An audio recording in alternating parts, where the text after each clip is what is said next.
अस्सलाम वालेकुम बच्चों। बदलती ज़िंदगी हिस्सा 2 का सेकेंड पार्ट आज हम इंशाल्लाह पूरा करेंगे। तो सबसे पहले हम खेल के शोबों की तरफ चलते हैं। आज़ादी से पहले जो है भारत में खेल जो है बहुत पीछे था। खेल में आज़ादी के बाद कुछ खिलाड़ियों के कारनामों की वजह से इन खेलों की अहमियत बढ़ गई और जैसे कि एशियाड, ओलंपिक, ये मुकाबलों में भी ज़्यादा से ज़्यादा लोग जो है वो हिस्सा लेने लगे और कई सालों तक वो तैयारियां करते थे और फिर इस मैदान में उतरते थे।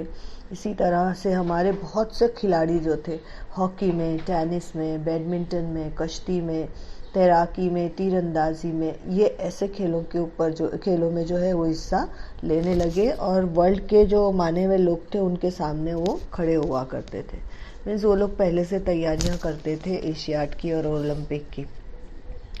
बिलियर्ड्स खेल की एक अहम किस्म है स्नूकर।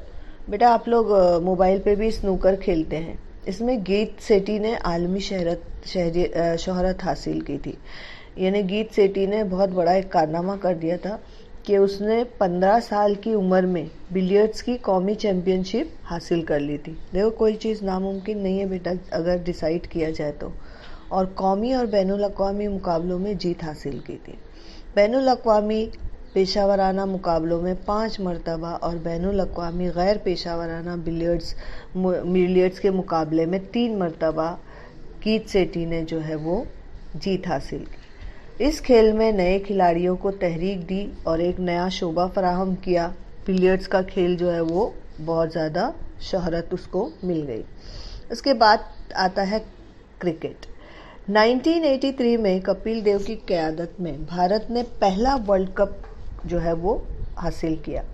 सुनील गावस्कर ने सबसे ज़्यादा सेंचुरियाँ बनाई और बड़े बड़े रिकॉर्ड कायम किए। 1985 में भारत ने बेंसन एंड हिजिस क्रिकेट के मुकाबले में फतेह हासिल की। इसी तरह से ये जो सारी चीज़ें थी, इन चीज़ों ने भारत को जो है वो क्रिकेट में भी मकबूल कर दिया। करनाम मल्लेश्वरी 2000 में सिडनी ओलंपिक मुकाबले में मल्लेश्वरी ने वज़न उठाने यानी वेट लिफ्टिंग का 69 किलो वज़नी ग्रुप था, उसमें उसने कांसे का तमगा हासिल किया और ओलंपिक में तमगा हासिल करने वाली मल्लेश्वरी भारत की पहली खातून खिलाड़ी थी। वो लड़की होके भी उसने इतना वज़न जो है वो उठाया और अपने मुल्क को जो है वो फर्स्ट नंबर पे लेके आई और उसको 3rd नंबर का इनाम जो है वो हासिल हुआ। इसी तरह से ड्रामे के अंदर भी बहुत सारी तब्दीलियाँ हुई। पहले रात भर चलने वाले ड्रामे अब 2-2.5 घंटे चलते हैं। ड्रामों की टेक्निक अलग हो गई है, नौयत में तब्दीली आ गई है, संगीत नाटक की अहमियत कम हो गई है। आप लोगों ने देखा होगा पहले जो है वो ज़्यादा रुझान किस पे होता था बेटा कि लोग जो है वो वहाँ जाना पसंद करते थे, ड्रामों को देखने के लिए जाना पसंद करते थे। नाटक और संगीत जो है उसकी बहुत ज़्यादा अहमियत हुआ करती थी। लेकिन अब जो है तारीख़ी जैसे जैसे वक्त चेंज होता है उसके साथ साथ हर चीज़ बदलती है। तो अब जो है तारीख़ी और मजहबी ड्रामों की बजाय यहाँ पे सियासी समाजी मौज़ूआत पर जो है वो ड्रामे बनने लगे। इसी तरह से फिल्म के शोबे में भी बहुत बड़ी तब्दीली हुई। सबसे पहले तो ब्लैक एंड वाइट फिल्मों का दौर ख़त्म हुआ, रंगीन फिल्मों का दौर शुरू हुआ। मौजूदा हालात को फिल्माया जाने लगा। मीन्स जो उस अभी की सिचुएशन है उसी को फिल्माया जाने लगा और उसी के बेस पे जो है फिल्में बनने लगी। इसी तरह से लोग जो है मुल्क के बाहर जाके भी शूटिंग करने लगे डायरेक्टर्स, और गैर मुल्कों की जो फिल्में थी उसको हिंदी के तर्जुमे के साथ में जो है वो यहाँ पे इंडिया में दिखाई जाने लगी। और 3 से 4 घंटे वाली फिल्म जो थी वो 2-2.5 घंटे पे आ गई और एक स्क्रीन पर और एक सिनेमाघर की बजाय एक ही वक्त में कई सिनेमाघरों में फिल्में जो है वो दिखाई जाने लगी। पहले ऐसा होता था एक स्क्रीन ही होता था और एक ही सिनेमाघर होता था, वहीं पे एक फिल्म जो है वो रिलीज होती थी और सालों मतलब महीनों उसी पे रहती थी जब तक कि कोई दूसरी फिल्म ना आ जाए। लेकिन अब ये चीज़ चेंज हो गई थी, एक स्क्रीन पर नहीं होता था बल्कि एक ही वक्त में कई सिनेमाघरों में वो एक ही फिल्म लगाई जाती थी। इसी तरह से और 8-10 दिन में उतर भी जाती थी, मैंने 2 वीक रहती थी ज़्यादा से ज़्यादा। तो इलाकाई ज़बानों की फिल्में जो है वो भी ज़्यादा बनने लगी। जैसे महाराष्ट्र में मराठी की बनने लगी, गुजरात में गुजरातियों की ज़्यादा से ज़्यादा फिल्में बनने लगी। और इसी तरह से गैर मुल्की फिल्में जो थी वो भी यहाँ पे आने लगी और यहाँ पे सब टाइटल्स के साथ में वो दिखाई जाने लगी। इसके बाद हम बात करते हैं, उम्मीद है बच्चों ये समझ में आ गया होगा कि ड्रामे के शोबों में क्या तब्दीलियाँ हुई, क्रिकेट में क्या हुआ और गीत सेठी के कारनामे के बारे में हमने पढ़े।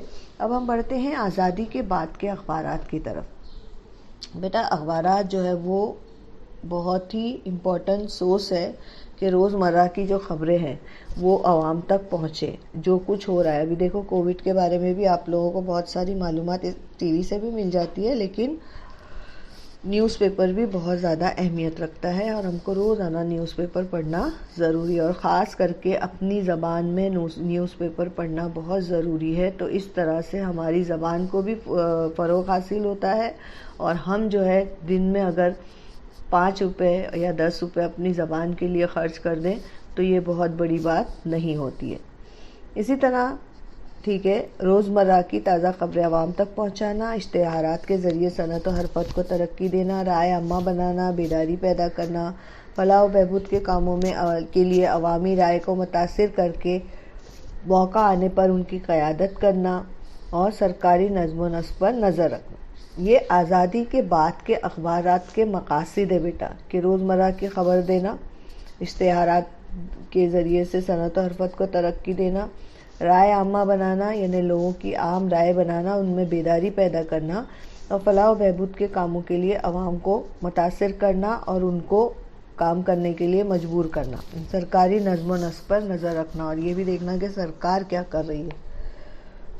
अब एकदम आसान हो गया है, ग्लोबलाइजेशन की वजह से दुनिया एक दूसरे के बिल्कुल करीब आ चुकी है और उसकी वजह से हमको बहुत सारी खबरें जो है फटाफट मिल जाती है मोबाइल के ज़रिए से, इंटरनेट के ज़रिए से। अब अखबार में होने वाली क्या तब्दीलियाँ थी, तो पहले ब्लैक एंड वाइट अखबारात तो छाए होते थे, अब वो रंगीन हो गए और अखबारात रियासती सतह पर कई जगहों से निकलने लगे। यानी ऐसा नहीं था कि एक ही जगह पे जो है वो अखबारात मिलते होंगे, कई जगहों से निकलने लगे। इसी तरह से खबरें शाये करने के साथ साथ अखबारात के कई शोबों में जो है वो सरगर्म हो गए। अब अखबारात की देखते हैं कि समाजी खिदमात क्या है। तो सबसे पहले देखो कि पहले अखबारात के ज़रिए से कहत ज़दा और सैलाब ज़दगान के लिए फ़ंड जमा किया जाता था। माशी एतबार से कमज़ोर मगर ज़हीन तालिबा व तलबात को आला तालीम के उसूल में मदद करता था। सकाफ़ती प्रोग्राम मुनक़िद करना और उनको फ़रोग़ देना, यानी ऐसे बच्चे जो बहुत ज़हीन होते हैं लेकिन कुछ प्रॉब्लम हो जाती है पैसों की, तो वो आला तालीम हासिल नहीं कर सकते थे, तो वो अखबारात के ज़रिए से अपील की जाती थी उसमें कि इस बच्चों की मदद की जाए। तो लोग जो है जिनके पास पैसे हुआ करते थे वो बेचारे आगे आके जो है वो इस तरह से उनकी मदद कर दिया करते थे। इसी तरह से किसी इलाके में अगर कहत हो जाता था या सैलाब आ जाता था तो उनके लिए फ़ंड जमा करने का भी ये एक तरीका था।